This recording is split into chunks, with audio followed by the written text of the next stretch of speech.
So ayun na nga mga piece, strike 3 na ang ating gulong dito sa CBR 650R natin. So sabi ko dati, pag naka-strike 3 ka na, papalitan na natin yung stock na gulong ng CBR 650R natin.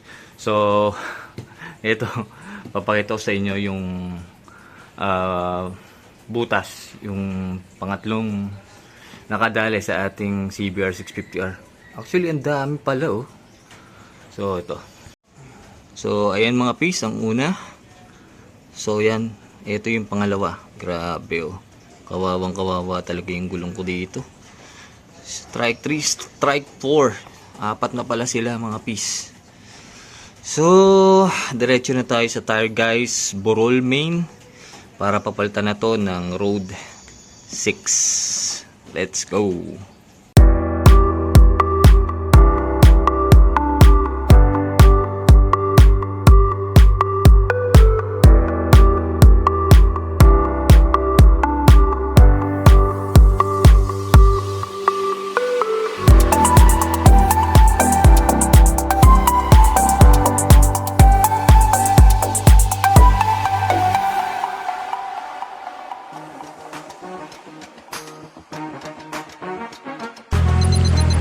At nandito na tayo sa ating destination mga piece, sa Tire Guys Burol Main Branch. At ito na yung pangatlo natin pagbisita dito. Yung una at pangalawa nagpapatch tayo ng gulong.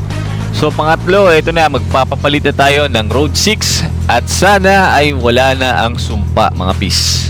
Let's go! Year 40th week po. Same year naman sila, 2025. Oo. Sige, okay na yun. 18. Okay na. Magkano lahat dyan natin? Kano ba? Kano bigyan mo? 26. 26.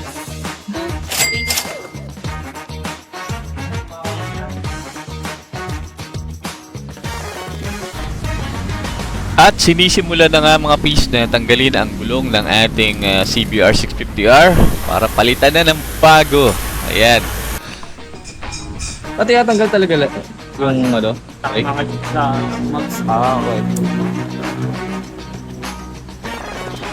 Tino-torque yun naman yun eh, no? Dahil yung sa... Torque? So, type lang ito dyan. Hand-tied Sa lang? caliper. Oo.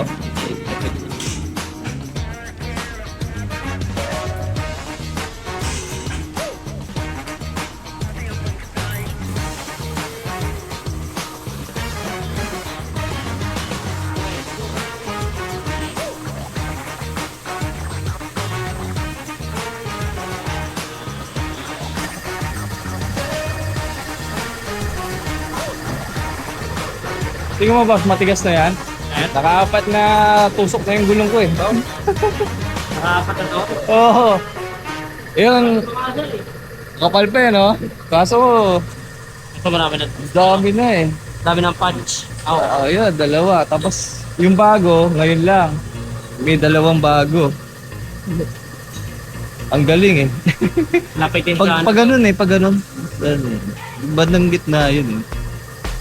Sabi ko ba, hindi yan. Binubulaan ko kanina eh. Lagyan ko sabon eh, bumubula eh. Meron, ito. Saka ito.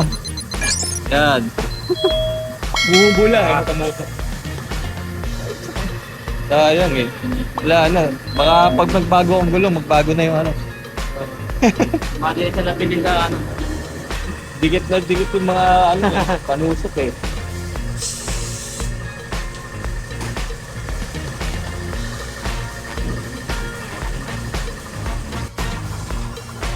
Alright, so ito na, naisalpak na yung ating bagong gulong sa mugs natin at wheel balancing tayo. Yun, no? So, free yan mga piece kapag nagpapalit kayo ng gulong dito sa Tire Guys Burol Main.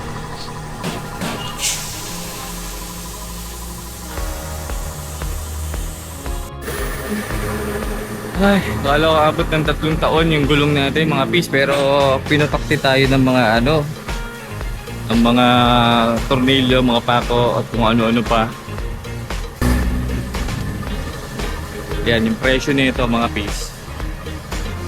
Nasa 26 plus yung pares, no? yung card, magiging 27 plus. Mamaya, tignan natin yung resibo sa exact price natin. Yung card, straight or installment. Sa straight, same, 26 plus. Sa installment, magiging 27. So, 369 daw yung available. 3 months, 6 months, 9 months. Yeah.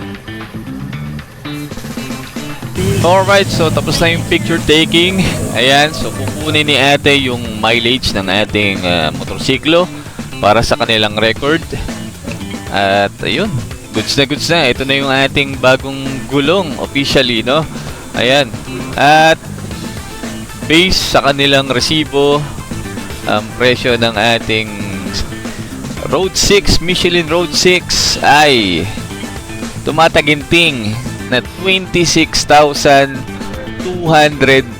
pesos. Kaya mga pis, hindi biro ang mag big bike. Kung talagang di kaya, lalo na itong mga maintenance na to, ipon-ipon muna tayo mga pis, no? Ayan.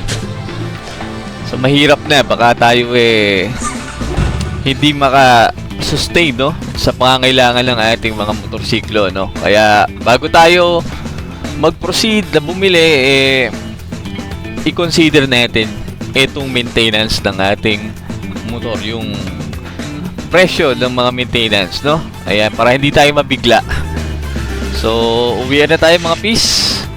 Ayan, maraming salamat sa pagsama nyo sa akin sa araw na to. At syempre, huwag nyo kakalimutan na mag-like, share, at subscribe dito sa ating YouTube channel. At balagbagin nyo na rin yung notification bell para lagi kayong updated sa mga bagong videos na ilalabas ko. So as always mga peace, stay safe, ride safe, and peace out.